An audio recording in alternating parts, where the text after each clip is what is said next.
Oh, what's up, everyone? Pump Fake Pod, back to back. Almost like we're back in season. Got the full booth here, going over some conference previews. What's up, Trevor, Elliot? How we doing? What up, fellas? Doing fantastic. Ready to talk some super mid-major hoops. Super mid-major hoops. You missed last night's episode, but you still dropped some previews on NEC and the Ivy League. So we were talking Scholar last night. So if you missed that episode, make sure to tune in to our Pump Fake Pod YouTube at Pump Fake Pod. Like and subscribe if you're new here. And check out all of our previews. We're doing about 2 mid-majors a night and or an episode. And then also we'll start in October doing more mid-majors and P5. So yeah, Trevor, good to have you back, brother. You just had to talk WAC. You love that WAC basketball. Dude, I love WACing, dude. I love this conference. I wouldn't miss this Clip one. that, somebody, please. I mean, I'm sure it'll certainly get clipped this day and age. But how else are we doing? Elliot dropped some previews. I look like I was the only one that picked Yale to win the conference. You guys are high on Cornell. I'm not saying I'm not high on Cornell, but I noticed that in the Ivy League, so that was fun. And then I believe we all had Long Island winning the conference. So what could go wrong? Sharks, baby. What could go wrong? What can go wrong? Absolutely. How else we feeling about the American East and WAC? Any other final thoughts? We don't really have any updates on news. Some more schedules are developing, which is nice. Once we get through the conference previews, Pump Fake Pod will be doing our schedule releases, our games to watch episode, our All-American, our we always do a top 25 ranking as well. So that'll be closer towards the end of October, Halloween time, and then it'll be November 4th, and we'll be talking hoops, talking all the games. Third, correct. Thank you. That's important. Yeah, can't miss the first day. Cannot.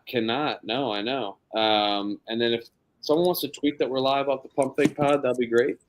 We got to get a premium account to have it linked to our video service. Yeah, we got to do that. Someone wants to tweet that out on our. I'll do it. I appreciate that. I tweeted on mine. But I mean, we might as well get into it, right? We're talking WAC here. We're talking WAC before we get into the American East. Was once, a really prestigious conference. I'm not saying I'm trying to hate on the WAC. It's not necessarily my favorite conference in college basketball if I had to pick a least favorite. It's just kind of fallen off hill. We used to see Nevada. We saw a lot of Mountain West teams, West Coast Conference teams. And then it just kind of all went haywire towards the Mountain West, Pac-12 to wherever. But here we are now with 7 teams in the WAC. 7 teams in the WAC. You know what I call the WAC? You know what the WAC stands for? What? Weak ass conference. Oh wow. Nonsense. Oh wow. There's 7 teams. We have a WAC truther and we have a WAC denier. Actually, I love one of these teams. I love one of these teams, so you guys are gonna have to figure out what. Oh, I already know which one it is. But we'll get into that probably midway through the conference. I would say at the halfway point, if you had to pick a halfway point, because we do these alphabetically. If you haven't been here before, we run through the teams alphabetically in each conference, and then we'll give our predictions on the conference. We'll run through starter transition moves. We got a lot of sources. Not really. We got research from a lot of good places. So, shout out all the good journalists, Blue Ribbon, Field of 68, that are working hard in the off season and providing content for college experience. You can name all the journalists that we have, Evan Mia. All of it, journalists, analysts. They're providing good content in the off season. We that's what we love studying. So without further ado, shall we get into the 7-team conference in the WAC? For those that don't know, I don't know. which teams left the WAC and where'd they go? If anyone knows, I don't know. Yeah, Seattle left. I know because I was looking for them and I forgot they'd left. Somebody else, I forget.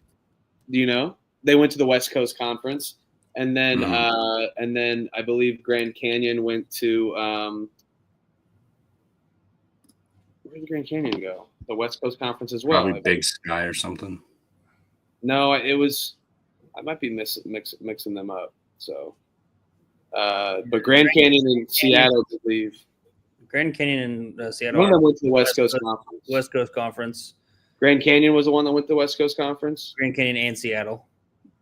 Okay, yeah. Oh, they both did. That's right. Yeah, and then they're going to probably do that Pac-12 thing eventually.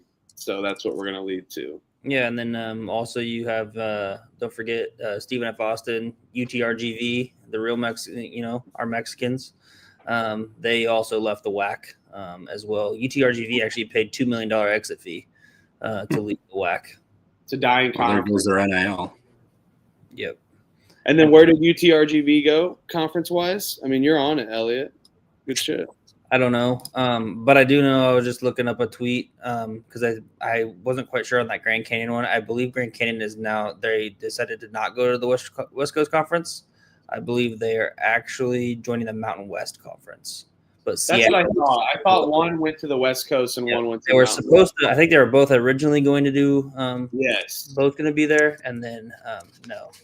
But, I was confused on which one. I didn't want to look at my notes, aka my 4 screens, and then but that's what happened. We need to give good information. Yeah, Trevor, your conference is going a little crazy, but we're here. It's gonna be fun this year, though. This is why I call it the Weak Ass Conference. They're just slowly deteriorating.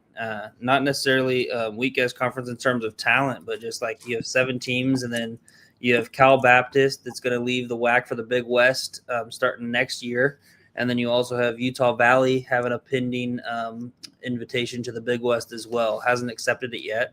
But if both of those leave, you're down to 5 teams. So are we down to like a Pac-2 type of a situation where you're going to have a WAC 5, or what's going to happen? Love the WAC 5 if that's a thing. That'd be hilarious. Trevor, they'll probably get absorbed by some other conference if they get down to 2 or 3. To be honest, or just merge one of them. I mean. Shit, just make the West Coast Conference a powerhouse, and then have their tournament bracket start in January, but it's just like super extended because they have like 16 teams. How they do their tournament bracket, it's ridiculous. But let's get into it. Abilene Christian, Abilene, Texas, last season 16-16. That is average. 8-8 in the WAC. So. Completely average. And Brett Tanner, 70-62, 4 years, 2 returning starters. Well, we bet on Abilene Christian a lot last year, Trevor. Yeah, we did too much. A little too much, but they were covering machines. They had an absolute covering galore. They covered about, I believe, 8 games in a row. Stretch was 8 to 10 games in a row. I could tell you real quick, to be honest. It was a nice little stretch from Abilene Christian. Blanking on if it was earlier in the season or not, but bringing back 2 returning starters in your little 500, now you got a chance to kind of make some noise in this conference with just lesser teams. You kind of got to be feeling good if you're Coach Tanner and you're going to go into the WAC kind of unknowingly here, but an automatic bid up for grabs with 7 teams, especially with some unfinished business being 500. They finished 14-15-1 ATS last year. They had a little good stretch, though. I remember they covered it a lot in a row. Your definition of average. Yes, they covered a lot in a row early in the season, though. I remember it was a good stretch. They went on a good little cover run. So, yeah, no. Head coach Brett Tanner from Emporia State. Shout out the Emporia State Stingers up Hornets, Emporia, Kansas. So. Have to shout out my home state. I was doing a little bit of research looking. It looks like the Western Athletic Conference, this is actually the final year of competition for this conference. Was looking into it a little bit more, and it's dissolving after this year. There's going to be several members departing for the Big West, several members departing for the Big Sky, and then also some members merging into a new conference called the United Athletic Conference, where they're going to join forces with the Atlantic Sun Conference. So, wow, interesting. So some news that I had no idea about. But it looks a lot of teams merging too. I've noticed. Yeah. So it looks like what I'm looking for is we talked about that. Cal Bap and Utah Valley go to the Big West. That's the there it is. United Athletic Conference. Wow. And then you have Southern Utah and Utah Tech going to the Big Sky, and then Abilene Christian, Tarleton State, and UTA. So the Texas schools basically are going to be joining the United Athletic Conference, which will also include Austin P, Central Arkansas, Eastern Kentucky, North Alabama, and West Georgia for some of those. And UT-Arlington as well too. Yep. So all the Texas schools looks like are the ones that are going. It's a bummer, man. That's a sad. I'm gonna miss the Atlantic Sun. Love the good Atlantic Sun. This preview is gonna hit home. The WAC, we've seen it kind of dissolving. You know, I love the good Atlantic Sun. Their conference tournaments are always great. So yeah, United Athletic Conference. Oh my, you heard it here first. 2026. So this is a special year. Abilene Christian screams United Athletic Conference. If I had to guess, they don't seem like a Big West or Big Sky team to me. But yeah, shout out Ken. What up, Ken? Ken, you've been listening since day one. You're awesome, man. We appreciate you, dude. Yeah, Abilene Christian. We used to love them. They spread the floor. They have that motion kind of style of offense that we know and love in this day and age of basketball. But anyone got any thoughts here on Abilene Christian? I'm like I said, I'm a little higher on them. I think they could take that next step with that chip on their shoulder for being 500. Yeah, I mean, yeah. You can go for it. Tough place to play. They always do pretty well at home. I think, you mentioned the 2 returning starters. They also have 7 returners. Got a couple of good transfers that I'm looking at, possibly making a good impact for them. You got Joseph Vincent from Liberty. He started for Liberty, was an all-defensive team player there at Liberty last year or the year before, I believe, because he got hurt last year.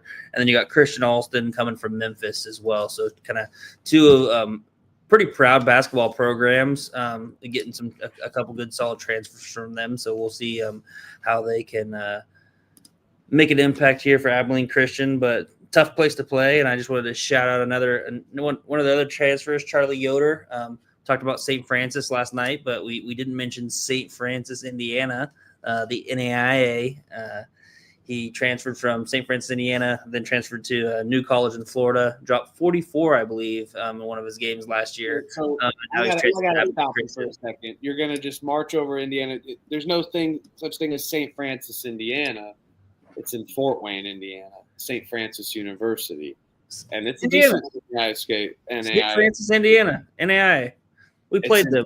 It's in Fort Wayne, though, Indiana. It's where St. Francis is. St. Francis, Indiana. No. Yep. Nope. Powers Hamburgers. But yeah, I mean, shout out Charlie Yoder, I guess. So, but no such thing as St. Francis, Indiana. Trevor, what do you got here on Abilene Christian? I'm actually really high on this team. 2 returning starters. You bring in 7 returnees, which is the most in the conference, hands down. They won 7 of their last 10 to end the season, so they kind of figured it off. Got it, kind of ended on the right foot. Now you're going to bring back nine of these guys.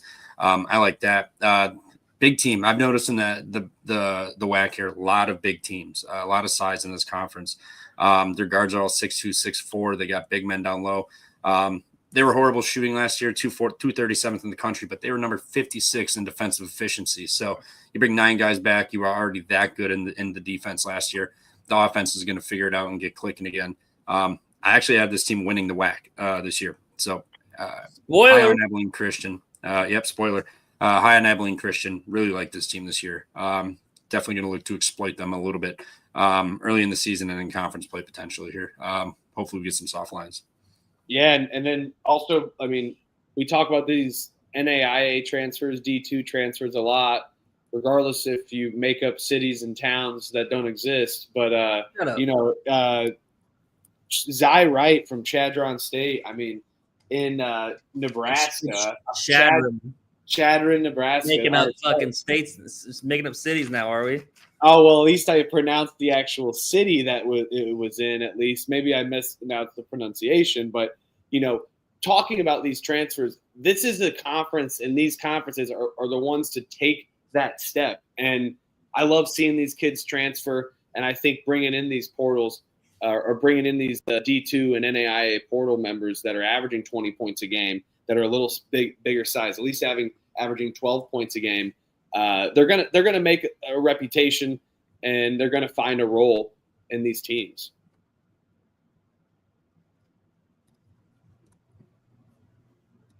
Zy Wright, Charlie Roeder, Cho Newton. So shout out Abilene Christian. Yeah, we all agree one of the better backcourts in the conference. Maybe one of the better teams. Spoiler: the best team. E-Money. Yes, sir. Cal Baptist, Riverside, California, last season 17-15, 9-7 in the WAC. Rick Croy, 250 and 148 with 12 years at Cal Baptist, 2 returning starters. Good season for the Lancers last season. They definitely made some noise. They were a decent covering team, and Bradley Hennigy. Talk about big men, Trevor. You gotta love the size on Cal Baptist and that interior kind of D and offense that they play in and out. Yeah, I mean, one returning starter, one alternate starter. That I think he started like 18 of 29 games or something. So kind of like two returning starters here. But minus Dominique Daniels Jr. This guy's honestly going to be the best guard in the country, or in the conference. I think he's going to be one of the top 20 guards in the country. He was a monster last year. He stayed put. Now he's got a lot of size and some help in the backcourt that they added in. I really am high on Cal Baptist. I mean, they lost I think it was them or somebody else. They lost a lot of games, but they were all like pretty damn close. They made a run towards the end of the season there too, and now you're going to retain your best player. You brought in a lot of size and some help in the backcourt there for Dominique Daniels. So I'm high on Cal Baptist this season. I think they'll be good. I think they're going to take a little step forward here in a conference, in the WAC conference. But more big men in this, more big men in size in this conference. It's going to be a big one, literally and figuratively. Yes, that's the word of the day here for the WAC. And you got to say that it's this floor plays a defensive battle as well. Tough arena to play in. It's a tough place to go to in Riverside, and not an easy walk-in. Elliot, you got to talk about some of their starters returning, maybe some impact players returning off the bench. Excuse me. Yeah, no, for sure. Trevor made a good point mentioning Dominique Daniels there, averaging just short of 20 points a game. But Brady Hennigy there, the 7-footer, WAC all freshman, like you mentioned. However, I think a guy to keep your mind on and just kind of think about him is Devin Malcolm. He was there last year, didn't play because of a meniscus injury. And so I think he could be a guard that really can kind of contribute with them and be kind of that backcourt mate, as Trevor was saying. And they also have a couple grad transfers. Got a grad transfer from NAU, averaged 12.5 points a game last year. Jaden Jackson also got another Northern Arizona transfer as well. So I'm not quite sure what the connection is there, but a couple NAU transfers. And then lastly, just wanted to shout out Miles Daniels. Came from Chico State, D2 in California. My cousin actually golfed there. She was on the women's golf team last year at Chico State. She entered herself into the transfer portal and is now at Fort Hays State here in Kansas. Got 4th in her tournament today. So shout out my cousin Alexis. He came from Chico State to Cal Baptist. Not sure how big of a player he was, but had to shout him out, repping Chico State. Hey, you average 11 points a game at Chico State. It's pretty impressive. And Oregon State transfer, another big man off the bench, Thomas Ndong, bringing that Ndong onto the floor. Big dude from Canada, gotta like that. And then another Canadian. I mean, this like we said, the interior is going to win here in this conference. Sometimes, maybe. I mean, backcourt always leads the floor, and it can force turnovers a lot, get into transition. But interior, really the factor in this conference, and I think that Cal Baptist has all that, and definitely those transfers mentioned and players mentioned by Trevor. It's fantastic. So, yeah, I like this team. 6'9" freshman Renee De Emilio as well. Let's go from Italy. Gotta like what they're bringing in. So yeah, I'm with you. I'm high. I'm going to be high on these Lancers. Same. Final thoughts? Yeah, no, I think Trevor put it perfectly. I think they got a backcourt mate with Dominique Daniels. He's a guy that can go and get you a bucket whenever is needed down the stretch. The funky court makes it hard. Good home court advantage for him. So I expect him to kind of do some damage here in the WAC for the last year. Yeah, I mean, he's not going to be relied on to go get a bucket when they need one. He's got another guy to help, and now they got size down low too. I think Cal Baptist takes a nice step forward this year. Oh yeah, and doesn't have to be a big step. I mean, hell, 4th to 2nd, not far in a 7-man league. Southern Utah, like a 30% increase. Yeah, that's true. I mean, yeah, I guess that's bad math on my part, but still, you don't have to take a huge jump at all. You don't have to come from 12th to 4th to make a name in a conference. But Southern Utah, I talk about stinky. I'm going to just say it. Cedar City, not Cedar City stinky. I've never been there. I'm sure Utah is beautiful, but the team I'm not high on. Cedar City, Utah, last season 12-19, 4-12 in the WAC. Rob Jeter 22-40, so only 10 wins his first year. It's just, you only bring one starter back, and the players that you do bring back just weren't really positional play. I mean, they were just positional role players. It's going to be tough for me to get on with this Southern Utah team. I do like Rob Jeter, and I know that they're capable of performing, winning games, spreading the floor, but I just don't think they're going to be as a competitive team here in the WAC, especially with the coaches here in the WAC and just what we talked about, interior. I think it's going to be a major issue for them, and I think they just lack a lot of depth that a lot of other WAC teams have. Yeah, same. They got 3 total returners, including 1 starter. So, going to be working a little bit on getting the gelling together. I mean, they started 8-2 last year. They had injuries that kind of screwed them. I think they won 4 games the rest of the year. So, I mean, great start. Horrendous finish due to injuries, but basically a new roster. It's going to take time to mesh. They do have on paper, you read about it, they do have some talent, but based on how many guys they lost and only bringing back 1 starter, now you're going to have to factor in and work a whole bunch of these new guys in here. It's going to be a struggle. I don't have them as the worst team in this conference, but I certainly don't have them contending at all in the WAC this year. So, it'll be a struggle. If they can stay healthy, I think they'll be better than last year, but I don't think they're going to be contending whatsoever for the WAC here.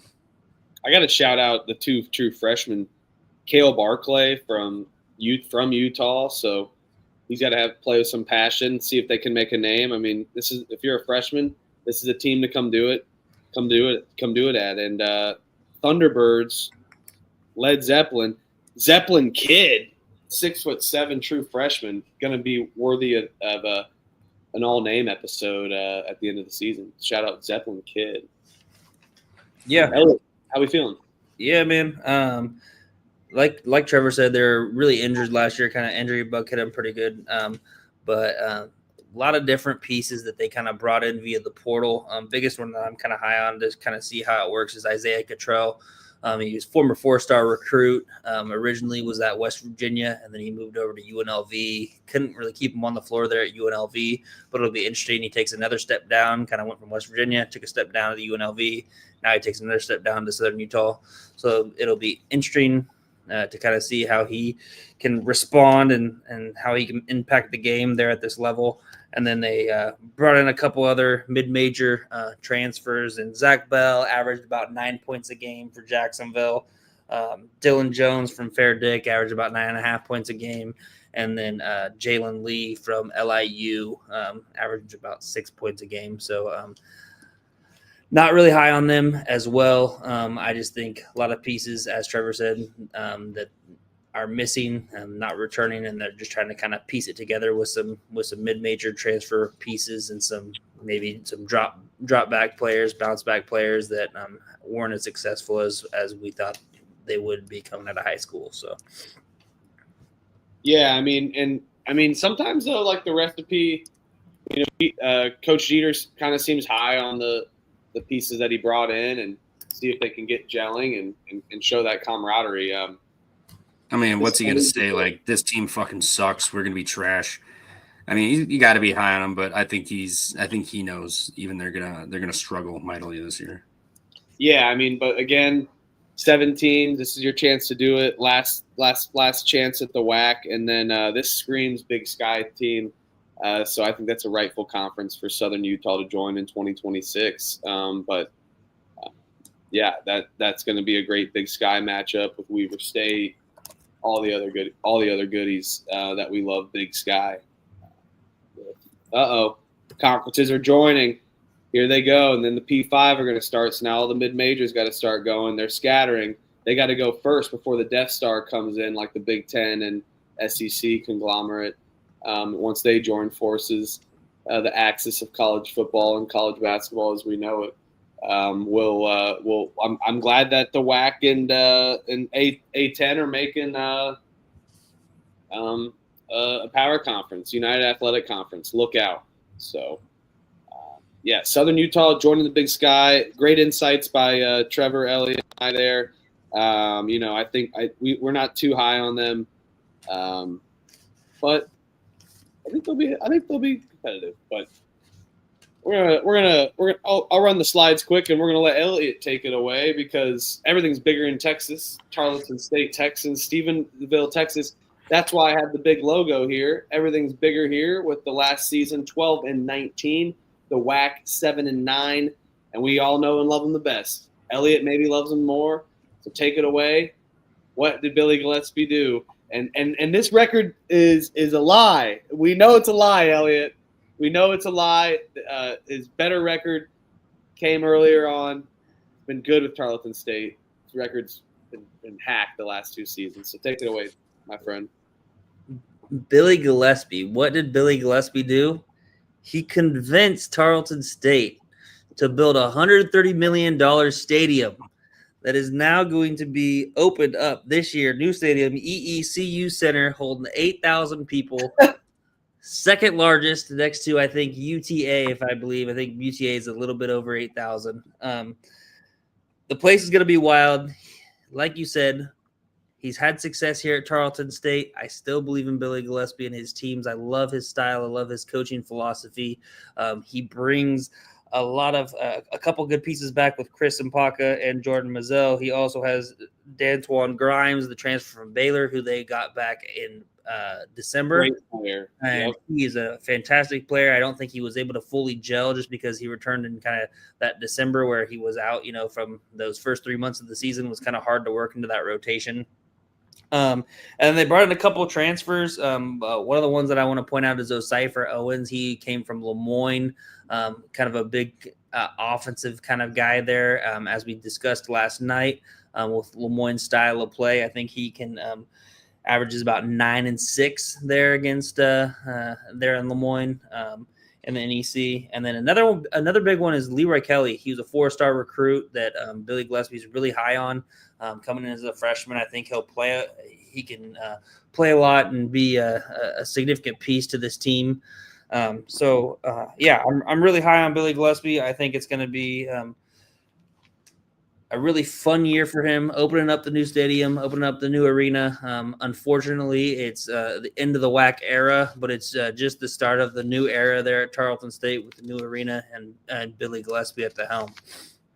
Yeah, and a lot of young guys coming in on this team. And injury red shirts, Malek Archie and Andy Sigiscar getting to play. So that's always good. Trevor, before we go to your insights on Tarleton, yes, Tarleton is good. Godfather, thanks for tuning in. We appreciate you.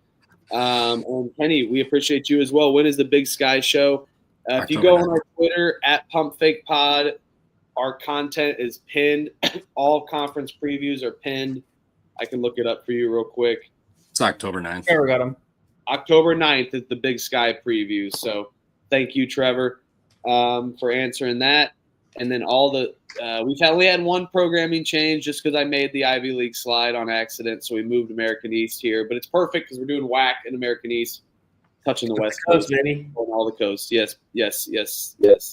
Thanks for tuning in. We appreciate you guys. I mean, Trevor, how are we feeling? I mean, I think we're all pretty high on State. We always have been. Yeah, I really like Tarleton State this year. I mean, 5 total returners. You get 2 starters coming back, which is I think second most in the conference with your returning starter wise. So that's already a leg up on everybody else having some continuity there. But the Mbaka kid, 59 blocks last year, 3 double doubles. He was a force down low, and now he's back again. And they added more size down low to help him. So this is yet another team that's got great size in the WAC, which why even bother saying it at this point? Every team in this conference has a lot of size. So it should be a lot of fun watching teams duke it out down low. But you got the returning starters and then the new arena bump. That's got to be good for a little bit.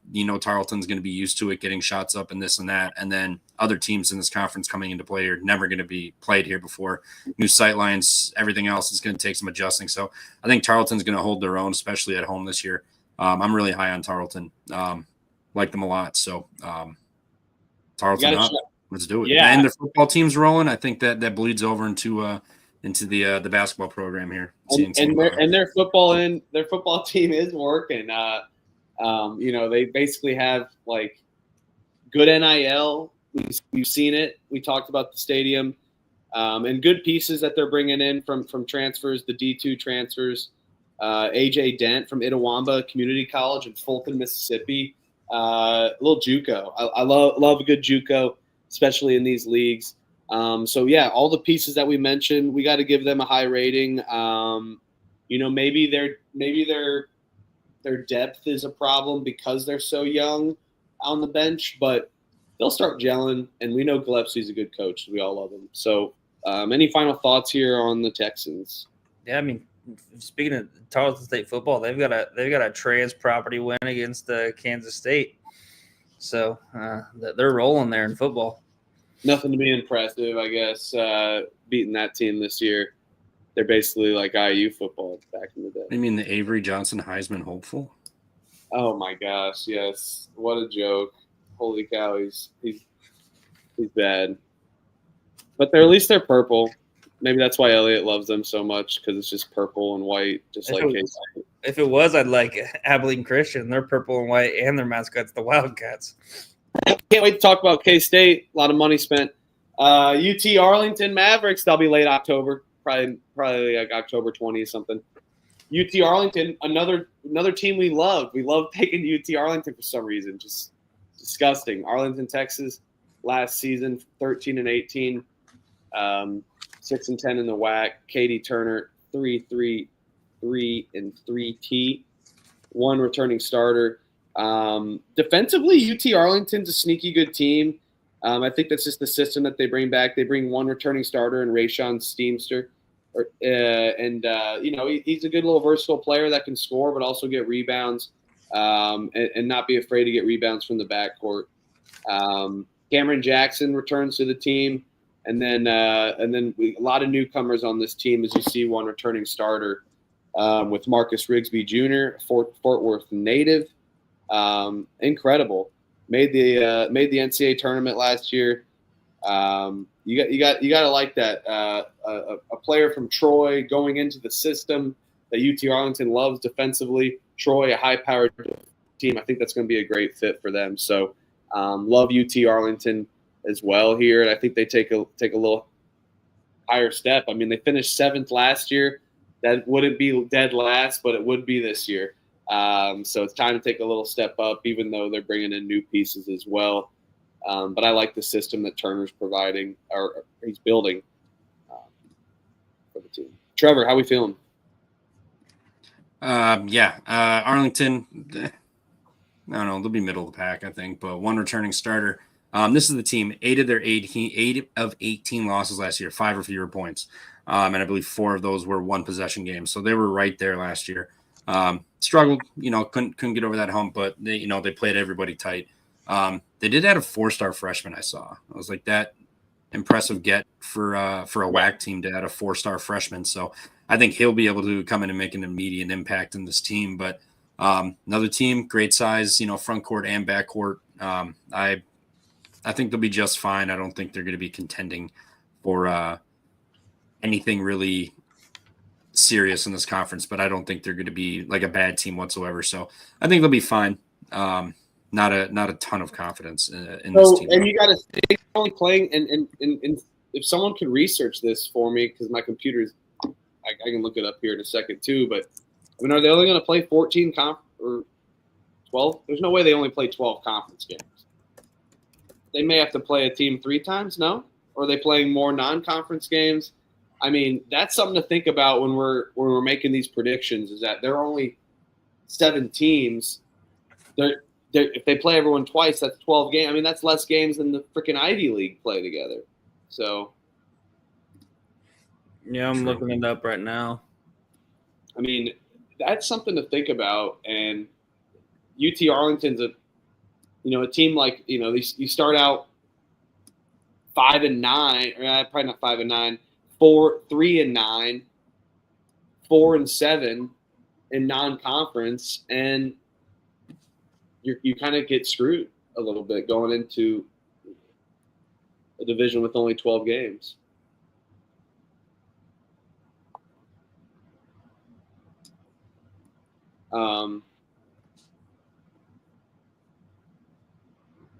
But yeah, I mean, UT-Arlington, we got a lot of freshmen that they're bringing in. Jordan Lowry, Amari Reed. ESPN is the one you're talking about with Jordan Lowry from Geyer High in Denton. Yep. Very good. Got offers from Cal, K-State, Missouri, NC State. I mean, some good programs. And then he goes to UT-Arlington. So he's got like what Katie Turner's building as well and promoting. Yeah. Someone else want to provide their thought? Elliot, yeah, we got an answer? Yeah, so looking it up, they're going to play 18 conference games. It's going to be every team's going to play each the league opponents 3 times, and how it's going to kind of operate is some teams will have 2 home games versus an opponent. Some will have just 1 home game, but the structure is basically each team is going to play 9 home conference games and 9 away conference games. So they have it structured to where, of those 7, obviously you got the 7 schools. They're going to play the other 6, 3 separate times, total of 18 conference games, 9 at home, 9 away. Fantastic. I mean, that's the investigative journalism we always need here. Fantastic stuff. That's going to be great. 3 conference games? Come on. Who's doing the schedule to make sure they have enough home games? I love that. That's great. For sure. Yeah. It'll be interesting. I think I think we can find maybe a little edge when prices come out, possibly on like conference futures and stuff for like the WAC, things like that.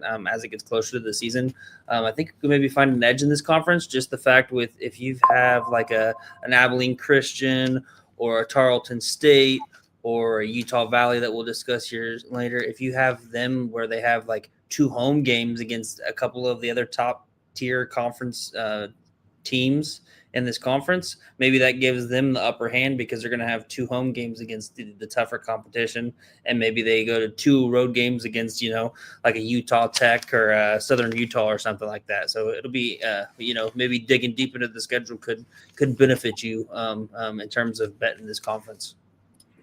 Yeah, that's a good point. But yeah, In terms of UTA, I just kind of, I'm really excited to watch Marcus Rigsby transfer from Troy. You already mentioned him. And then Marcel McCreary from Northern Colorado, another transfer that I'm pretty high on. Another freshman that I don't think we mentioned yet. I know you mentioned Jordan Lowry, the guard, but Amari Reed, 6'11" forward. I think he can play some significant minutes immediately for them. So I think they've got some good pieces, and I expect them to be pretty competitive like they were last year. As Trevor said, a lot of their game finished within 5 points. So it's just a matter of, okay, can they win those games down the stretch? Can they learn from that? With one returning starter, I don't know if, you can't really say that they lived and they learned, because a lot of those people have left. But, you err on the side of luck, and sometimes you're better. And, if half those games go their way, they're 10-6 last year rather than 6-10. So, yeah. They'll be and they'll definitely be competitive in this conference for sure. Talked about maybe not competitive. Utah Tech Trailblazers, St. George, Utah, last season 7-26, WAC 2-14. Do love John Judkins. I mean, look at that record; it speaks for itself. If you're above 500 as a coach, especially in a low major conference, you're special. And you have a tenure like that, regardless, you're special. I know that it's not all D1 wins, but still a special tenure. But one returning starter on a 7-26 team, it's not an awful thing, but I just don't think it's an enticing thing to go to Utah Tech with all these other Utah teams, a Utah kid right now at least. So 4 returners, Trevon Leonhardt, Jackson Holcomb, Hayden Welling, Noah Tates. None of these guys are really, enticing for me. I think they have the height to compete with some of the players or teams that we've mentioned, but just lacking kind of depth, lacking kind of just a good backcourt, I think. But it's easy to take a step up from 7-26, and then you start getting familiar with some of these teams. With the conference schedule that we mentioned with 18, you do got to like some of this. And then they bring in some decent D2 players as well, and Sherman Weatherspoon, Isaac Hawkins. So I'm excited to see some of this team take a little bit of a jump, but I think a hard non-conference schedule could set them back potentially further. What say you, Trevor? Yeah, gonna be tough. You weren't good last year. You have one returning starter. You lost your top 3 scorers, which is brutal. You bring in a ton of transfers. So there's the time where you hit, and then all of a sudden, like, your team just jumps up and catches people. But based on what they got, all the talent, or the new faces they have on this roster, I think it's going to take some time to gel. I think it's going to be brutal for them. They do have the elevation advantage sometimes, but at the same time, there's a decent amount of Utah teams in here, so that's going to be brutal for them, not being able to even catch an advantage at home in elevation. Half the teams in this conference are going to be already playing at elevation, so that's going to be brutal. But yeah, it's a new regime. It's a bunch of new players. You lost your top 3 scorers. It's going to take some working. I'm not high on this Utah Tech team whatsoever. I think this is actually a team you could probably have some value in fading in the non-con schedule when they travel and play some teams, especially early, trying to, you can practice all you want, but until you get into game situations, you don't know how it's going to turn out. So this is a team I'll probably be looking to fade early and often, and we'll see how they come along, see how I want to attack them in conference play, but not a lot of faith in the old Utah Tech Trailblazers here. And I have a correction to make. I was looking at my notes for some of those transfers coming into Utah Valley, which we'll talk about, which is why I said I'm high on those players. I was not anywhere high on this Utah Tech team, so apologies there on the correction, looking at wrong notes. Elliot, round us off here on the Basement Dweller. You're good. I was about to say that. Yeah, Mr. Know-It-All, go ahead. No, when you mentioned Jackson, I didn't know those. I admit when I'm wrong. That's the difference. When you mentioned those first 2, I had no idea. But when you said Jackson Holcomb, he's a guy that I have my eye on for Utah Valley, just being the all-WAC. Be the player of the conference. A WAC all freshman team last year for Utah Player Valley. of the year this year. So yeah, so Utah Tech, it's going to be their first full year in Division One. Was last year, so now they got this the next year here. Well, they were Dixie State a couple of years too, D1, but then they changed that due to. But the first full year, I guess that 3-year transition, they're done. But now their first full year was last year. They only returned 3 of their top 11 players. I think that's not going to bode well for them. Obviously, they have an experienced coach, but they weren't very good last year. You return 1 starter and you only return 3 of your top 11 players on a team that was 2-14 last year. I just think that they're going to have to catch lightning in a bottle in the transfer portal and have some miraculous gelling of this team that just plays solid as a team to be successful here. And I just don't see that happening. So I'm kind of in that similar boat with you guys in regards to the Trailblazers. They're not going to be blazing very many trails. No trails, but Utah Valley, which was in the news for a tragedy recently. So let's try to lift that up and bring in some spirit to a good basketball team. 25-9. You bring 1 returning starter back, Todd Phillips, 41-25. What he's bringing, just a solid D1 team, a good transition team that had no issues taking that next step, transitioning over the last handful of years. And you go 15-1 last year in a WAC that had Grand Canyon, Seattle. I mean, Seattle wasn't the best team like we know them as. And then the players that I mentioned, Weatherspoon, Jackson Holcomb. I mean, these guys got the pieces and it factor super high on this team. And I think you're crazy you pick Abilene Christian to win this conference when we got Utah Valley, baby. Let's go. So, that's my spoiler. Give me Utah Valley to win this conference again. Yeah, I mean, Todd Phillips, Coach Phillips, WAC Coach of the Year last year, brings back the 1 returning starter, like you said. But I'm real high on Jackson Holcomb, WAC All Freshman Team of the Year last year. I think he's going to be a big piece for them. It's hard for me to see, that they're going to repeat the success of the 15-1 season like they had, especially losing their top 3 scorers to Power 5 teams.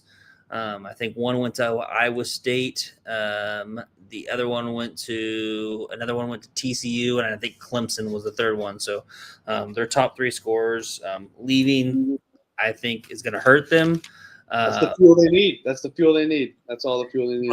But like you said, they still have people that still have a lot of talent. They did bring in a lot of talent as well in the portal. So I feel like they're going to be at the top of the conference again, competing for that first spot. Trevor? Yeah. I mean, Utah Valley, really like the coach. That's the huge plus. I mean, you only got 4 total returning players, 1 starter. But, I mean, they got a bunch of shooters. This team added a 4-star freshman as well. Yet again, great size, backcourt, front court, everything court. They got a good amount of size on this team. And Phillips had a lot of success, last year, and he had a brand new roster basically last year. So I'm high on this team. Kind of middle of the road right now, but I think their upside is like potentially winning this conference or just playing in the championship game. I think they do have a decent amount of upsize. So I like Utah Valley. I'm not going to like most teams, like dismantle them down to, towards the bottom of the conference just due to the coach.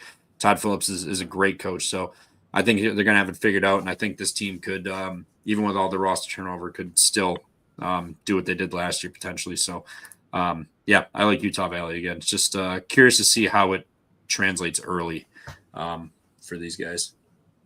All right. That was the WAC, 7 teams. That was pretty quick. In the sake of time, we normally do this one by one, but for sake of time, let's just go ahead and name our top 7, starting from 7 onward or 7 up. I will go ahead and go first. 7th for me is Utah Tech. 6th is Southern Utah. 5th is Abilene Christian. 4th is UT-Arlington. Third is Cal Baptist. Second is Tarleton State. And first is Utah Valley. It was tough for me not picking Tarleton State. Went back and forth on them.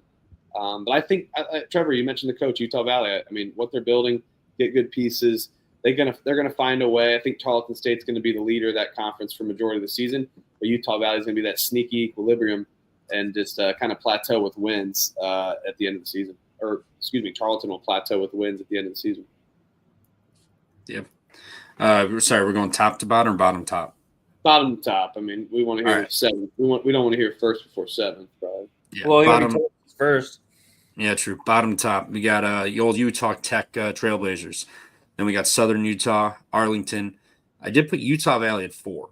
I kind of stuck them in the middle because I like the coach, but I don't like how much roster turnover they have. But I do have faith in them. Phillips here getting these guys right. So I could see them jumping up too, but I just put them smack dab in the middle.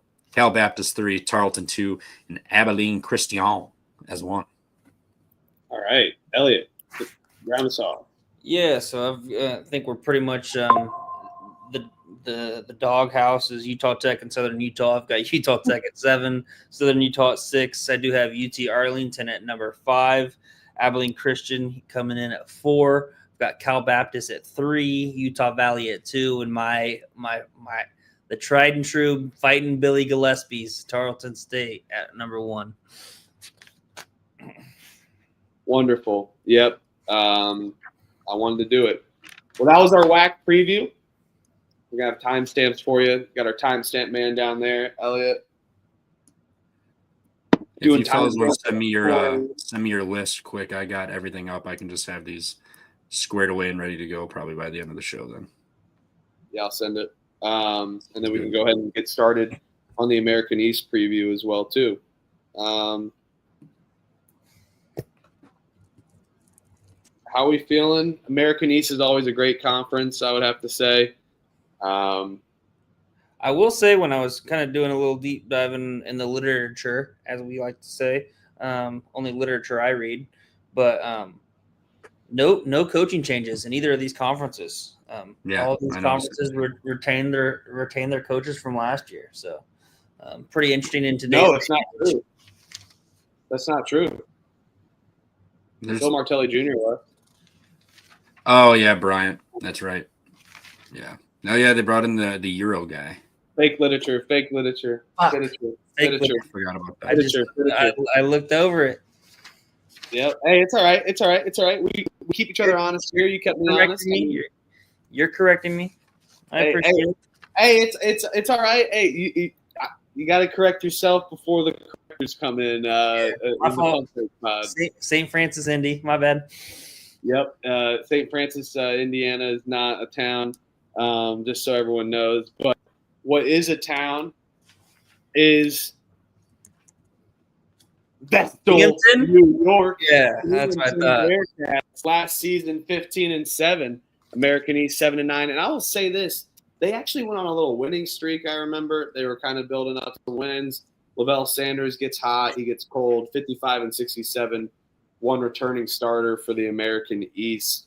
I mean, I don't think Binghamton's going to be an awful team whatsoever in the American East, and I think they're going to get those sneaky wins and be competitive against those Vermont teams and teams that we know and love in the American East. But I think we're also going to see some teams take a little step down as well too in this conference, unfortunately. How are we feeling, guys? Binghamton, kind of middle of the road American East team for me. How's everyone feeling on it? Trevor, what say you, my friend?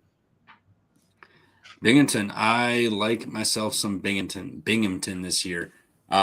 Big fan. You got one returning starter, but that turnover prone team, I think it was like minus, I read it was like they were like minus 142 in possessions just due to turnovers last year. So that was not great, but they brought in Jeremiah Quigley from George Mason. He was really good there.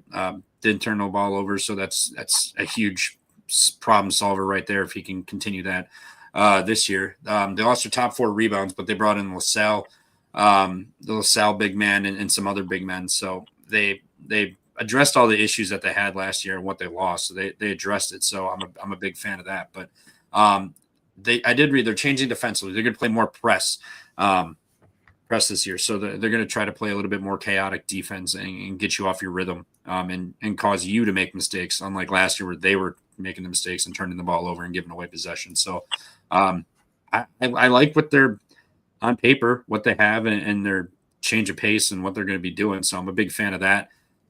Good size and athleticism. I'm fairly high on Binghamton. I think they could make some noise here in the American East this year.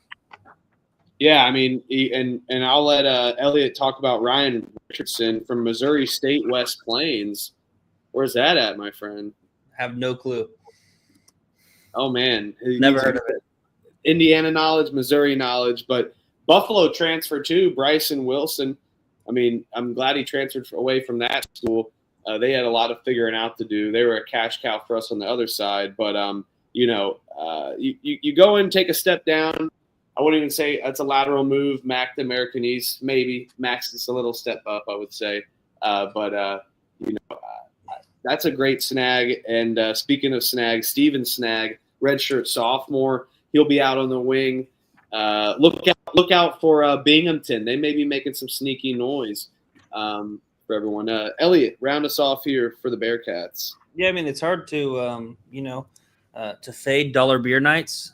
They're notorious for having dollar beer nights there. We love dollar beer nights, and I was just looking at that logo. I actually love their logo. The one that you selected. I think it's the old logo, but yes, maybe it is. But they might use this one too. Maybe it's pretty sick. But yeah, no, I think that they're going to be one of those teams that's going to scare the top portion of the conference, and I think they're going to be able to beat up on that lower end of the conference. They address their needs, like Trevor said, a little bit more in depth about that. They picked up Jeremiah Quigley for their point guard going forward. That was a big piece that they were missing last year.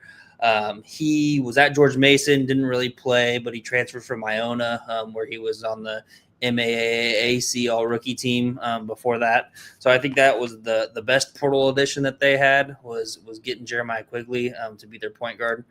So I expect them to take a step up here, and I look to them to finish at the top portion of the conference, kind of maybe more in that 500 range rather than 7-9. Maybe they sneak a couple wins. Maybe it's more of they do a little inverse ratio and go 9-7 this year. But yeah, I'm pretty high on Binghamton. Can't fade dollar beer nights. Inverse. They teach math here in Indiana, Kansas, and Wisconsin. We're saying math things. Bryant Bulldogs, Smithfield, Rhode Island. Last season, 23-12, 14-2, an NCAA tournament appearance, but not under Jamion Christian. 0 return starters, but everywhere Jamion Christian has been, he has been a proven winner. 2 NEC championships at Mount St. Mary's. He improved Siena. He also was a decent coach at George Washington as well, and he was also under Shaka Smart at VCU when they were kind of taking their run after the Eric Maynard days. So. I love Jamion Christian. What he can bring for Bryant. He's going to continue that up-tempo offense, but he's going to try to incorporate a press defense as well. So they're going to be running and gunning just like we know in that Phil Martelli offense. And he's bringing over some A-10 transfers, Chicago State transfer as well, a couple freshmen. So this is where I think that roster turnover could be the question of Bryant. A lot of analysts are high on Bryant still and what Jamion Christian brings, but that roster turnover could be at question here. But you got to think that Bryant's going to continue strong here and run it up. And I don't think a first-year coach is going to be any problem. Maybe the familiarity of American East, but he comes from the Northeast, so there is some continuity there somewhat. For Bryant. Yeah, I'm with you. I'm really high on Bryant also this year. Let me just pull up my notes. Here we go. Yeah, Bryant, where you at? Yeah, no returning starters, but the new coach, big fan of his philosophy and and what he's done. I mean, over in Europe, so he's seen the international style ball. And he's going to bring his own flavor here that, the American East has kind of just been the same stuff year in and year out. What each team does, how every team plays. So they're going to change it up. And I think that's going to make some noise in this conference, given they have no returning starters here. But I mean, they're going to be full court pressing no matter what, makes, misses, rebounds, all that stuff. They're going to be full court press. So here's another team kind of like Binghamton. Sounds like Bryant's going to be more focused on that than Binghamton, but they're going to just be all up in your grill, full court for a full 40 minutes. So that's going to be, I think, a shock for some guys. And they got a lot of experience they have, but they also have a lot of freshmen. So I think freshmen are going to be able to learn from those experienced players and get them up to speed decently quickly here, because the freshmen are going to be playing. Every position on this team is big. The guards are like 6'4", 6'3". They got big men down low. So, I mean, like, top to bottom, you got size, length, athleticism at every position, which obviously you need if you're going to be playing full court press. So, big fan of Bryant. Offense is going to be the usual thing. I think it's going to work out. I don't think Christian's going to have them struggling offensively, but the defense is really, I think, what's going to make this team tick and get them some wins and make teams uncomfortable. Yeah, I think it's very hard to see what's going to go. I don't know. Get your words, brother. I honestly don't know with the roster turnover. You got 0 returning starters.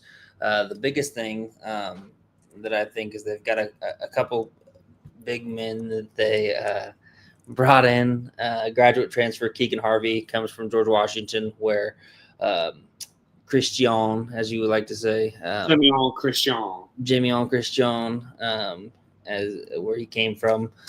So I think, I want to be high on Bryant just because of the program that they are, the kind of the philosophy that they run. But it's going to be one of those teams. It's going to be a prove it team for me when you don't return any of the starters after the success that they had last year. The target's going to be on their back, and they've got none of the guys last year that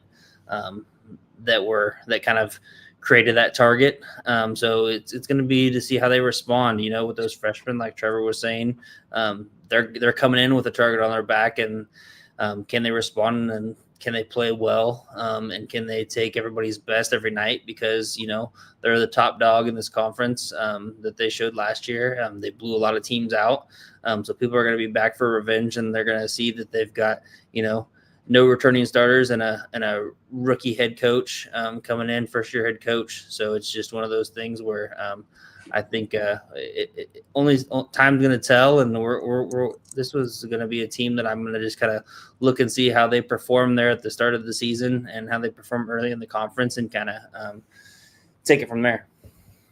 Trevor, do you want to be able to take a time? You want to plug anything here? What you're doing? Oh, I'll just be doing Kyle Kerm's midnight streams per usual. Baseball. I'm not doing the football, but once basketball's back, I'll be hopping on here and then bouncing off to go to them, and then you get that Pump Fake After Dark. These two fellas. Oh yeah, Pump Fake After Dark on Friday nights. Can't wait to bring those back. Man, I haven't even thought about that in forever. I missed that shit. We depending on. I mean, we really kick it into gear December to onward, so that's when they really start up. But yeah, Bryant. So it'll be. We think they got the pieces. They definitely got the history. We all can agree there, but we are worried about the roster turnover. But we like what Jamion Christian brings. But Maine Black Bears, speaking of building a program, Chris Markwood, 48-48, but last year he was 20-14, 10-6, 20-win season for Maine, unheard of at Orono, Maine. One returning starter in Ryan Mabry, and it wasn't the best returning starter, and they lost a lot of shooters, unfortunately.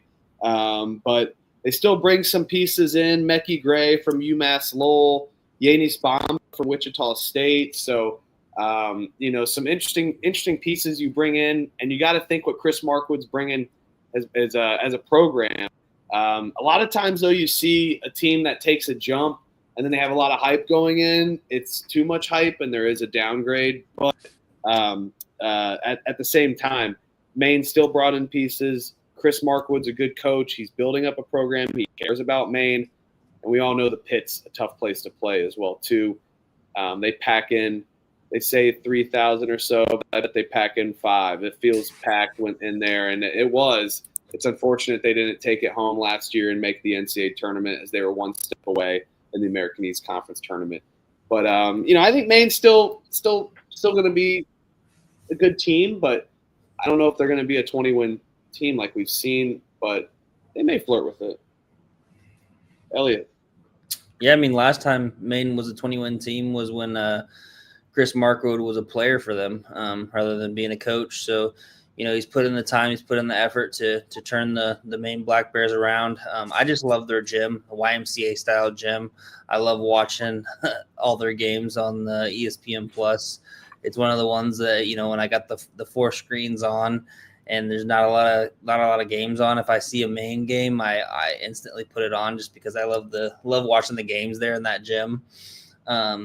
But yeah, I like kind of what you said in terms of, you maybe had a team that overreached their potential maybe a little bit, performed a little bit higher than expectations. And now they've got those expectations, and can they repeat and can they kind of maintain and uphold those expectations? I'm not quite sure if they can. I think they're still going to be good. They'll still be in the top portion of this conference. I don't think they're going to be, down at the bottom with an NJIT per se. But the success of a 20-win season, reaching the American East Conference finals, I'm not quite sure if that's going to be in the cards for them this year.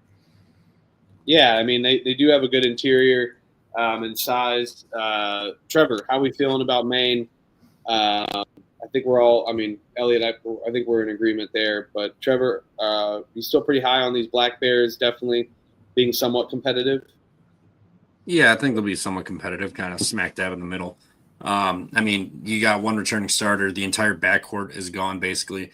They did bring in some 6'5" guards. 6'5", that's correct, 6'5". They're big dudes. You did lose your 3-time American East Defensive Player of the Year, though. That's going to really hurt on the defensive end, no matter who you bring in. Well, I mean, I guess whatever you bring in, Kevin Durant, whatever. But you get what I'm saying. You lose your 3-time DPOI. That's brutal. A lot of additions in the portal and freshmen. And then you shot 39.5% from 3 last year. You going to do it again, especially with a bunch of new players? Don't think so. So I think that's going to take a struggle back. But they're going to have to get used to each other. A lot of figuring out with the additions, rotations, offense, who's scoring, what to do in certain spots. So I think they'll be kind of around the middle of the conference. I don't think they're going to repeat what they did last year. If they do repeat, it's going to be a fun season in the American East because it's going to be fairly top heavy, I think, then. I'm kind of surprised we didn't mention the fact that Cooper Flagg's twin, Ace Flagg, is going to be on this Maine team. Cooper Flagg in the gym next year on ESPN Plus? Oh, yeah. Cooper Flagg in the YMCA gym, ESPN Plus. I love it. Yeah, I like what Maine's building here. I think in the American East, you see here third last year was 10-6. I mean, I think they're destined for somewhat of getting to there in that ceiling. But yeah, New Hampshire. Oh man, it's been a rough time for New Hampshire somewhat, especially the last 2 years under Nathan Davis, 24-39, one returning starter, 6-10 last year in the American East. And Durham, New Hampshire, one returning starter. Maybe it's a good thing on a newer team. Decent backcourt with the American East, but I gotta say this team is unimpressive to me, and I think we're going to see a familiar outcome for these Wildcats. Maybe competitive at times, But you just see a lot of scoring droughts with these teams that can't shoot the ball. They turn the ball over a lot, and they just go on. They let go of these runs where they're somewhat competitively in the game, and then you look at your score app, and they're down 16 points just like that. So I'm not high on this New Hampshire team. I don't think they're able to take this jump in the American East and be a surprise team. Some analysts think that they may have some improvements, but I'm not too sharp on them this year, and I think it's going to be another struggle year for the Wildcats. Yeah, I think New Hampshire is going to be. They have potential to be all right. I think they have potential to finish 4th or 5th. I mean, you got I just lost my notes. Where were they? Yeah, one returning starter. But one of 6 guys who started at least 10 games do return, or one of 6 starters. Sorry. So you lost a lot of guys, even guys you rotated in and out of the starting lineup. Coach did say they want to play fast, top 30. He wants to be a top 30 team in pace this season. So if they are gelling and they are clicking and they do have it figured out, they could be running and gunning and scoring real quick on you. And making things a little hectic for some of these bottom end teams in this conference. But a lot of newcomers, and then you're going to play with a lot of pace. Like I said, it could go really well or it could go really horribly. So I'm not too high on them, but this is also a team I wouldn't be shocked if they finish 4th or 5th in the conference. Yeah, it's all going to be, as you said, how those guards and people that they brought in through the transfer portal, how they gel. They brought in the Hofstra transfer, Keyshawn Robinson, brought in Jack Graham from Richmond, and they brought in another transfer, RJ Kennedy from UAB. So the success is going to kind of be a lot of these teams, looking at the whole top to bottom, a lot of these American East teams, they lost a lot of their starters, returning starters, and they're bringing in a lot of portal pieces and some freshmen sprinkled in here and there. So it's going to be really a lot of how their teams gel, how well the coaches were able to recruit, and kind of get an eyeball for how they want their team to be, and to kind of foreshadow and forecast the ability for the team to gel with all the different kind of athletes and pieces that they bring in. So I think not quite sure if that's going to be very successful with New Hampshire, especially in terms of a few other proud programs that I think will be able to kind of stay above them here in the America East. So I think they're kind of on the similar path to last year. Not saying they're not going to be competitive, but I see them kind of finishing in that 6-10 type of a range again this year as well.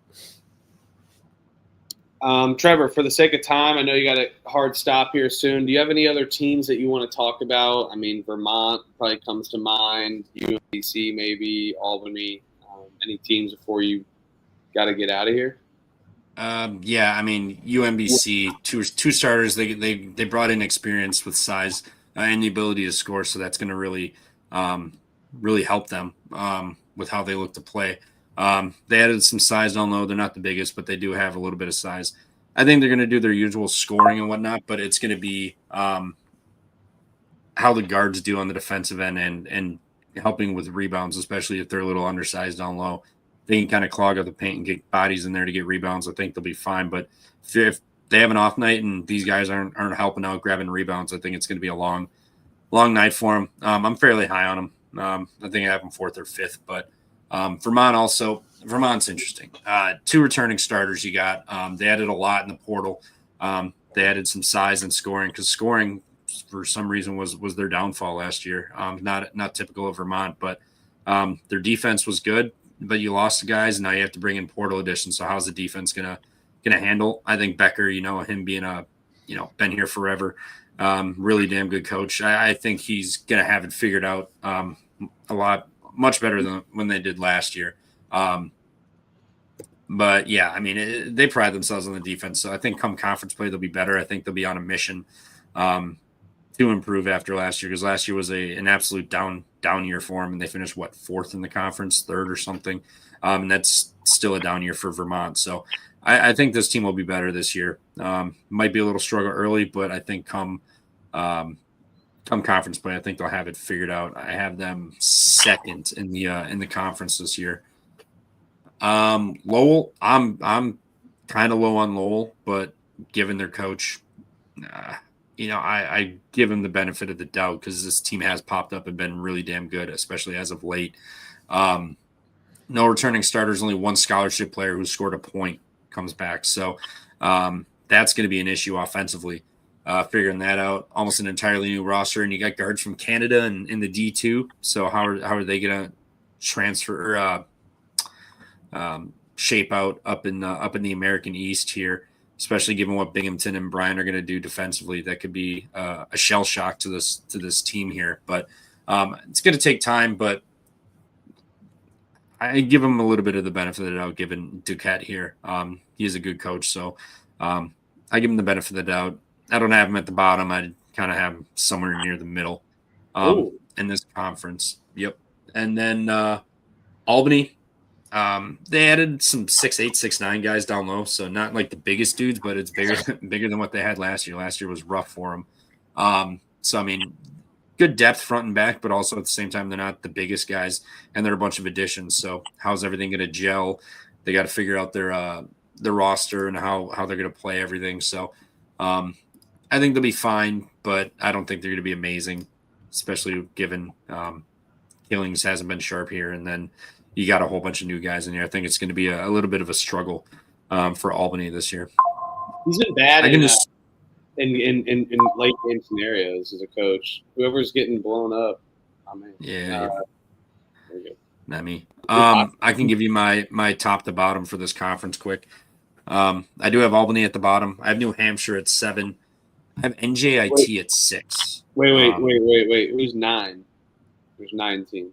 So Albany would be 9. 1, 2, 3, 4, 5, 6, 7, 8. 9. Yeah, my bad. I miscounted. Albany 9, New Hampshire 8, NJIT at 7, Lowell at 6, Maine at 5, UMBC at 4, Binghamton at 3, Vermont at 2, and Bryant as the top dog in this conference. Wow, Jamie Christian champion. I'm buying it. Even what they're going to do, I'm buying into to Mr. Christian. Well, Trevor, we appreciate you on the top 10 there. We'll be sure to chop up the rest of the teams a little more in depth there. And thanks for going in on the Chris Berman fastest minute. Appreciate that. I think was spot on, especially with a couple teams that you mentioned, especially in Albany Killings. We'll see you tomorrow, though. We're looking forward to it. We're back tomorrow, probably 10:30, maybe 11, but probably 10:30. So we will be going over tomorrow's episode. I believe I think SWAC's tomorrow. I believe it is Sunbelt and SWAC. So look out. It says it's 11, but we'll probably get going like 10:30, 10:45 for the last episode of this week. Yeah. If it's super late, maybe we just chop it to 1, but otherwise I'll just have to bail out again. But we'll do 10. We'll do 10:30. But the problem is we can't really chop them to 1 just because we're on a time crunch to get them all in. Because we probably want to do one episode for the Pac-12. Not Pac-12, Big 12, Big 10. Yeah. Better conferences. Yeah. Yep. Just send me your guys' lists when you're done. I'll get them made up and get them tweeted out and whatnot. Sounds good. Sounds good. You guys. And have a good show. Dessert toodles.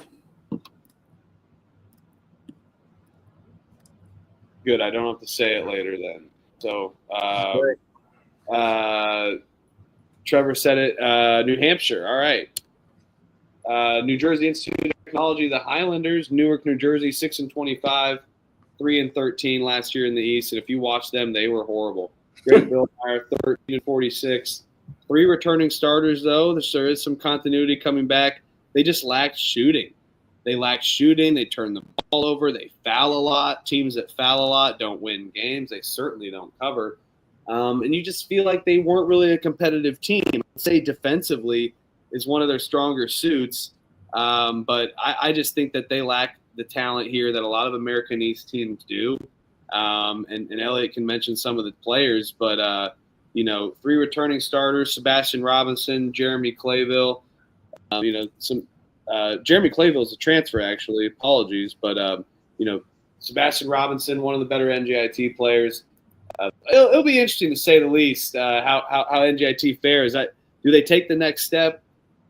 I don't know, but 6-25, notoriously been a bad program. You look at the 2 years Bill Meyer's been there at 6-25. You do the math, 7-21 the other season. So interesting to say the least. Cellar doors for me, but 3 returning starters. Maybe they can get some noise. We see a lot of these teams that are losing players, adding players. And, I would say the bottom 3 teams in this league are noticeable, in my opinion. And that's NJIT, New Hampshire, and UMass Lowell. And that's not in any order or anything. But I would say those are the bottom 3 teams. But, can NJIT find a 10-win season at least? 12-win season? 13-win season?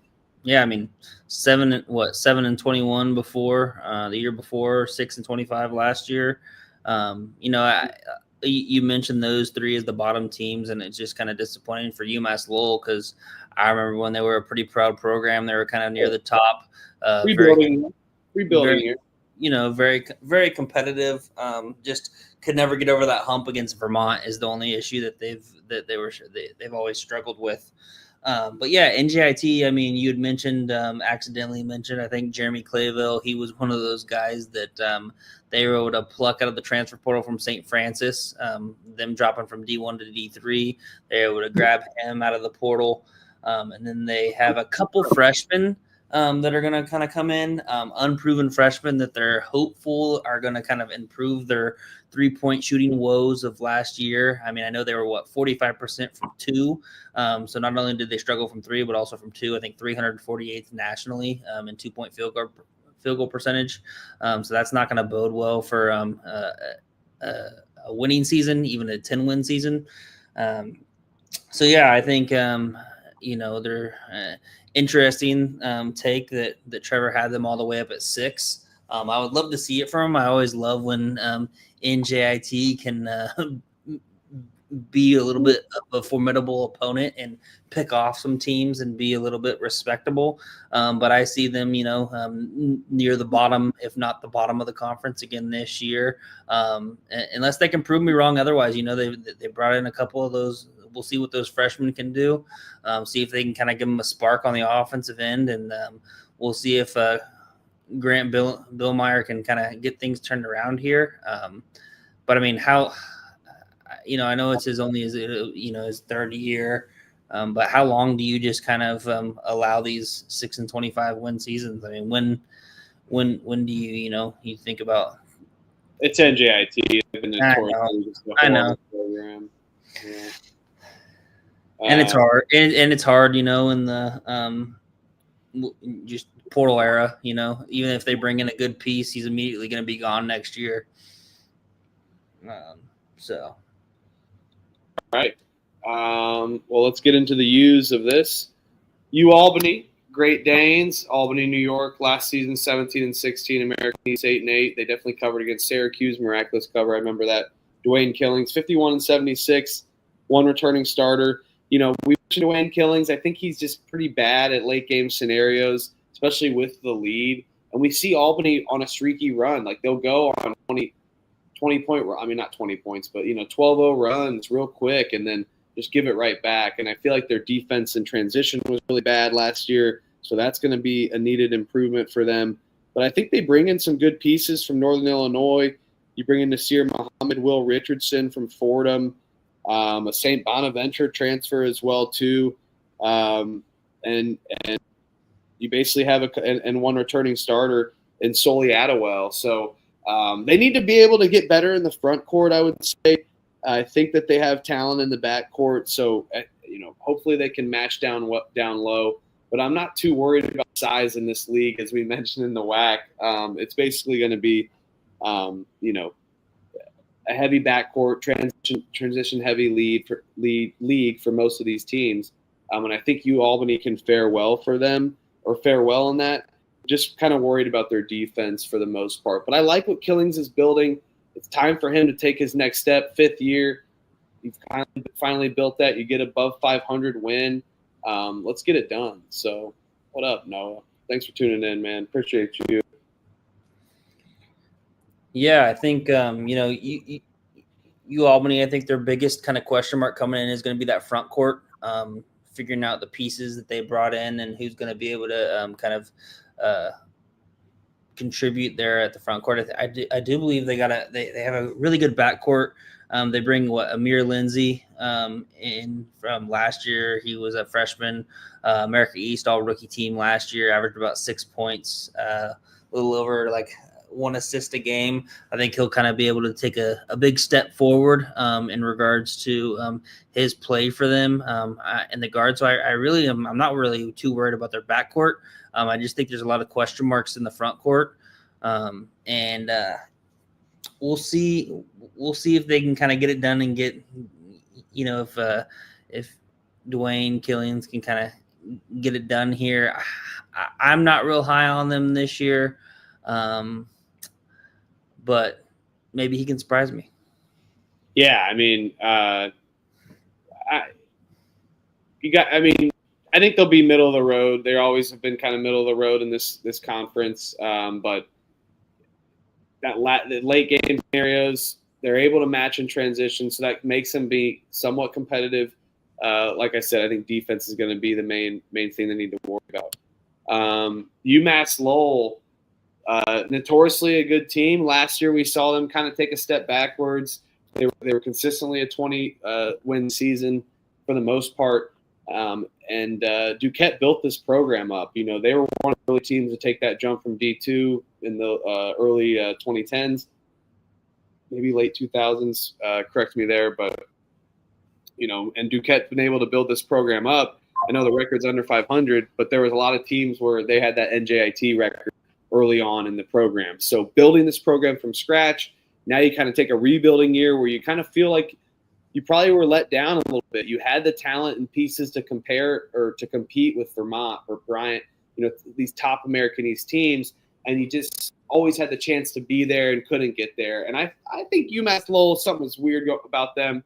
They had so many sketchy non-covers. But, I do got to say, I think UMass Lowell will be we'll have to do a reset, as Trevor mentioned. Canadian transfers from the D2 space. You got NAIA transfers only, completely new, as you've lost a ton of your starters. But they do have an NBA player's son, DJ Armstrong. Shout out Darryl Armstrong. He was there for the Pacers' dark days after the Mouse at the Palace, and he was always a hustler. He longevity, journeyman in the NBA. So shout out Darryl Armstrong. Your son is going to lead UMass Lowell to somewhat of the promised land, and hopefully set the expectations or get the expectations straight. Because I think fans, if you're a UMass Lowell fanatic, you need to be able to take a step back and realize, okay, we are rebuilding this year. We are we may be able to need to take the next steps and not worry about a 12-20 season, a 12-18 season, versus the wins that are there and just staying somewhat competitive. So hour and a half coming up of straight talking. Need to get some water. Elliot, how are we feeling about the Lowell? Mike Lowell University. Yeah, I think that in terms of, this is another one of those lightning in the bottle type of a teams where if they could have catch a little bit lightning in the bottle with all the transfers that they brought in, with Coach Duquette there, I think they can do well. However, when you don't return any starters from last year that they had, pretty promising year, but it turned into disappointing really quick. You lose the rookie of the year, Martin Somerville. He left for Florida State. And so you lose out on all of him. I think he averaged 14 a game, three rebounds, 4 assists. So that's a big piece that you're now missing. You bring in a lot of guys. Jared Frey averaged just under 10 points a game there at Stony Brook. Khalil Farmer at Hofstra. Angel Montas from Mercer. It could go on and on. They bring in a lot of D2 guys as well. So this is another team for me that's going to be a wait and see kind of a team, see how they gel, see how they mesh. And it's going to be a prove it team with the amount of turnover that they had. So hopefully, I like when UMass Lowell is good and when they're competitive and when we get that friendly banter between I wouldn't even call it friendly, sometimes like non-friendly banter between Vermont and UMass Lowell. I just love when those teams are kind of at the top because those games are just electric to watch. When they're 1 and 2 in conference or near the top of the conference.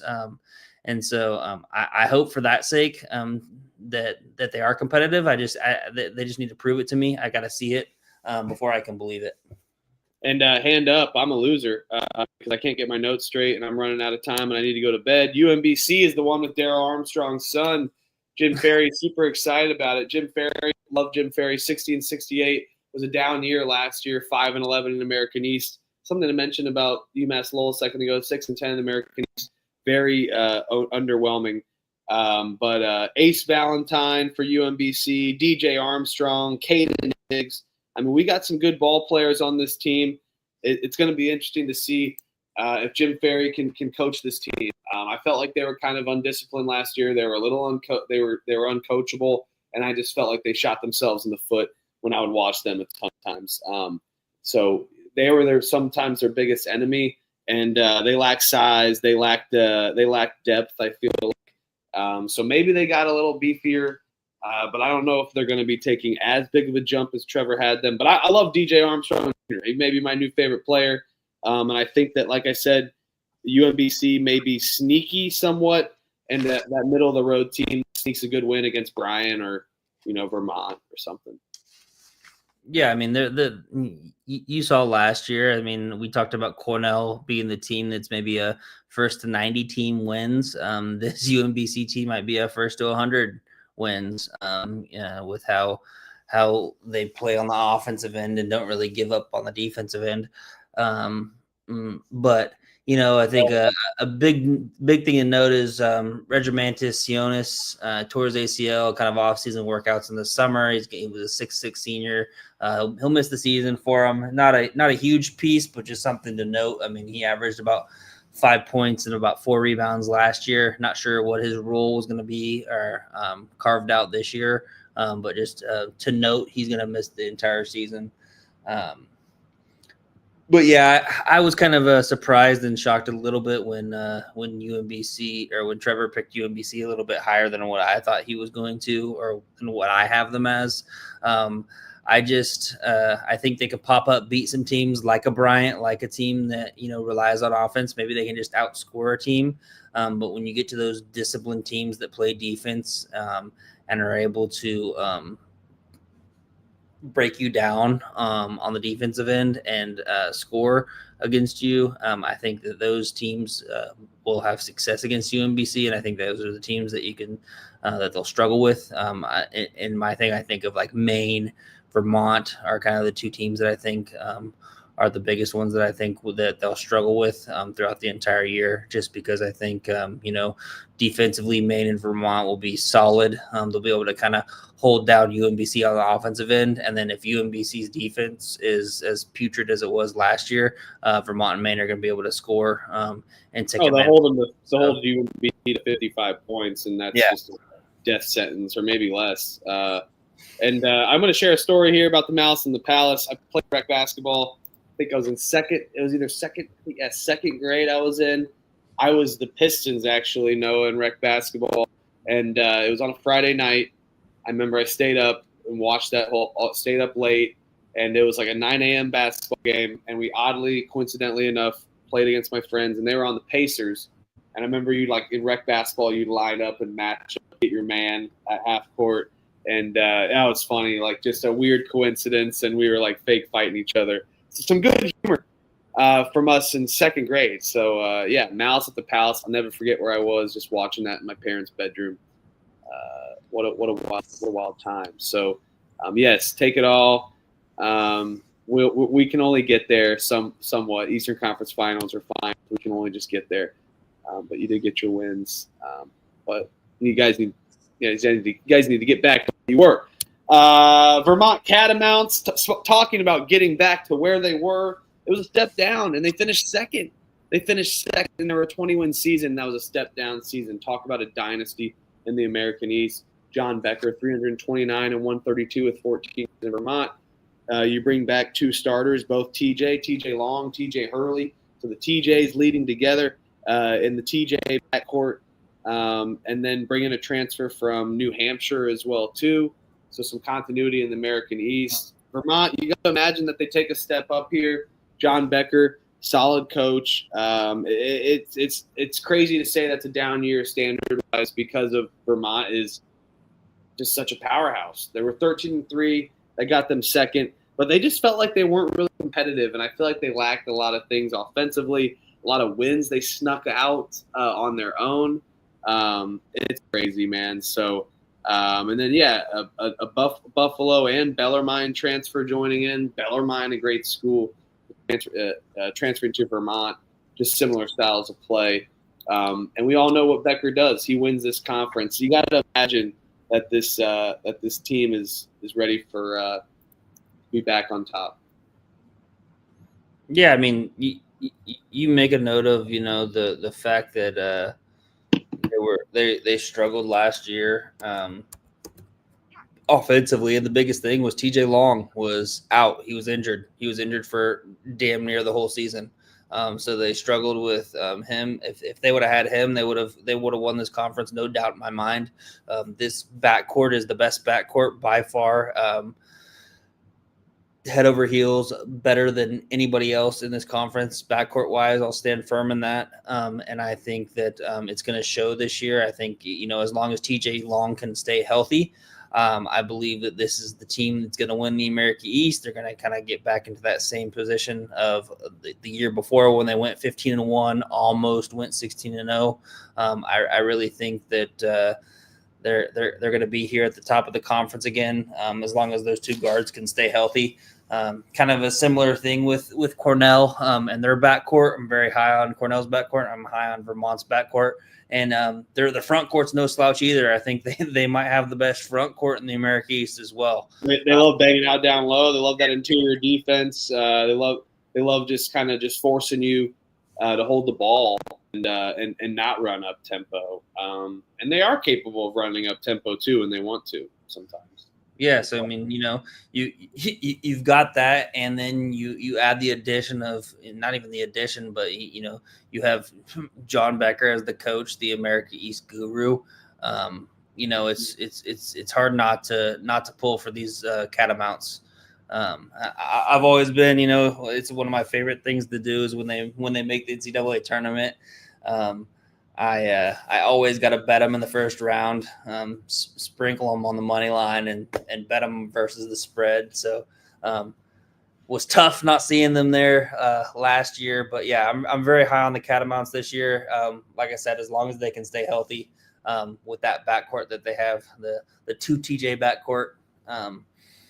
I like what they can do, and I like the possibilities that they have this year going forward. Well, that's it. We just did the 17 teams, 7 teams in the WAC only. 16 teams, 9 teams in the American East. We gave our WAC predictions, top 10. Trevor gave his. He gave his American East top 9. Let's get into it. We'll go one by one from bottom up. We'll start with 9th. I went first last time. Elliot, let's give your American East predictions. Get on out of here. Yeah, so I'm just going to keep it short and sweet. NJIT, sorry, but you're going to still be at the bottom of the conference. Yes, I am going to go UMass Lowell at the bottom of the conference. I like Duquette, but I think this is a major shift and a big catalyst that's going to be a major issue. So I think we take a step back. It's a fade of Duquette and just trying to be different and hope the NJIT with 3 returning starters can sneak some wins together. Yeah, I'm gonna number 8. I'm actually gonna go with New Hampshire here. Number 8, I'm going to go with NJIT. 7 for me. Yes, like you said, a down year, kind of like a rebuilding year. I'm going to go with UMass Lowell. They're at number 7. I just think that he might be able to coach them to a couple more wins and be able to kind of just stay ahead of New Hampshire. I think NJIT is going to be the significant. They're going to be the one that misses the conference tournament again. But I think that UMass Lowell is going to be kind of in that just right above New Hampshire. Yeah, I mean, I it's tough for me to go against Duquette, so I think that's a fair point. 7th for me is going to be New Hampshire. I think New Hampshire's just a similar team as last year, 6-10, and another tougher non-con schedule that could set them back if there's any tiebreakers necessary. So I'll go 7th for New Hampshire.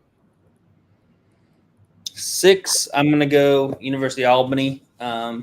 I just think there's a big question mark there in the front court, and I think that can be a very big piece that is missing that kind of separates them from being at the top half of this conference versus the bottom half of this conference. So I've got number 6. I've got UAlbany. Number 6 for me is going to be UMBC. I don't think they're going to be completely awful. The 6 team, 6-10 last year, and 17-15. So, I think they can finish somewhere around that 500, 7-9, 8-8 in the conference. But so I think that 6th and 5th is a good window for UMBC to fit in. So I'll take the Retrievers as my 6th. Yeah, I'm going to take UMBC. Speaking of them, I'm going to take them at the number 5 spot. I think if it comes down to it, UMBC, UAlbany might have similar records. UMBC, I'm going to go in terms of the America East. If you don't know, when it's a tie in conference, they go on net ranking. So I'm going to bank on UMBC having a higher net ranking. If they do end up having the same record. But I like this UMBC team. I think if they can just take even just a small step up defensively, I think we've seen that they are successful on the offensive end. And I think that can bode well versus several of these teams in the America East, and even pick off some of the top teams like specifically like a Bryant, just because, it's one of those teams that also likes to run and gun, so they fit that style. So I think if they can pick one of those teams off and then kind of take care of the, those bottom tier teams, I think they can finish here middle of the pack here in the America East. So give me UMBC number 5. Yeah, I like that. And then number 5 for me is going to be Maine. I think Maine takes a little step back, but they are going to be competitive. I like Mecky Gray, and I like what Markwood brings. I think they're going to be competitive, but they play in a lot of close games, and that could lead to volatility just due to their style of play. They play in a lot of games, so I expect them to do that just based on the limited amount of possessions, which, I don't think 5th is completely awful. I think they could be around 8-8, 9-7 in the American East, and 5th just due to the lower 3 teams being worse. So I think those top 6 teams outside of the bottom 3 are going to have a higher record than the top 6 teams last year in the American East. So, give me Maine here in this spot. Yeah, so I am going to kind of fade and regress Maine a little bit too as well. But instead of them finishing tight 3rd, I'm going to have them at 4th this year. So I've got Maine at number 4.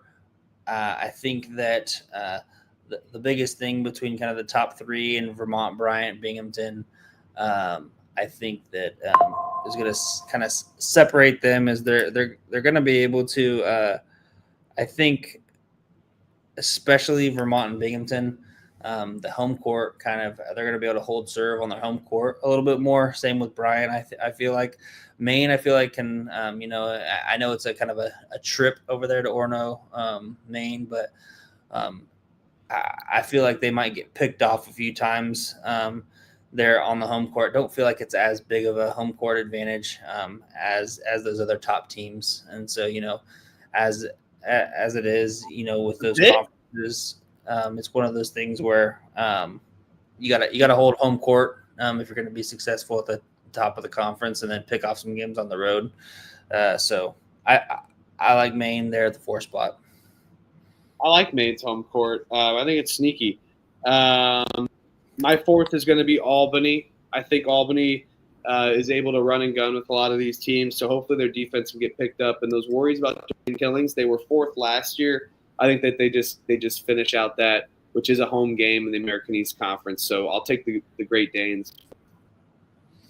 3, I got Binghamton. Can't fade. Dollar beer night. Going to go with Binghamton. I really kind of thought about putting them above Bryant, but Bryant, kind of a proud program. I feel like they're going to be able to kind of withstand kind of the turnover that they had with the roster, and they're still going to be up near the top. So I put Binghamton there at number 3.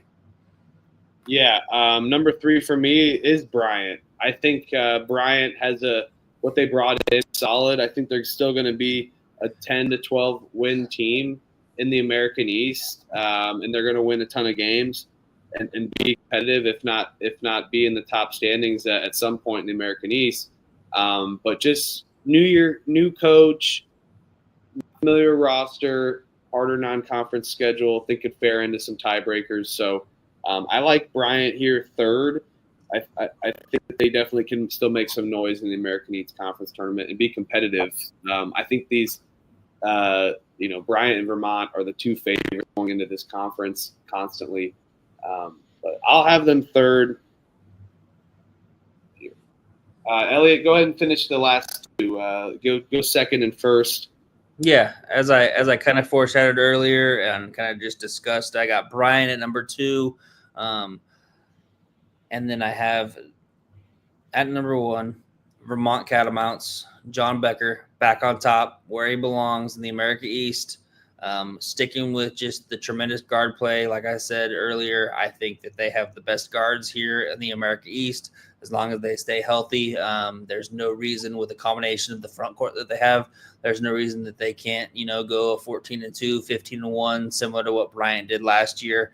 I don't see them losing at home. They're, I think, is it Patrick Stadium? Is that correct? Patrick. Yeah, Patrick Stadium. Yeah. I don't see them losing. And if they get that number 1 spot, as we all know, the America East is the top seed plays at home. And so if that's the case, they're in the conference tournament. I don't see them losing at home there, and I see them going back to the NCAA tournament. Number 2 for me is going to be Binghamton. I think Binghamton's got a really good roster and a roster that's proven to win games over the last 2 seasons in the American East, and a program that's being built solidly. So I like this Binghamton team top to bottom. I think they could be a surprise team like we saw the Maine last year, a very comparable team. At home, number 1. Vermont Catamounts, John Becker, he's not going to take not finishing first in the American East.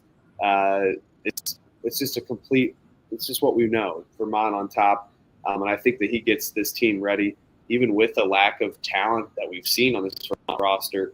They're going to be competitive, and if a down year is 13 wins and finishing 2nd, you're going to come hungry.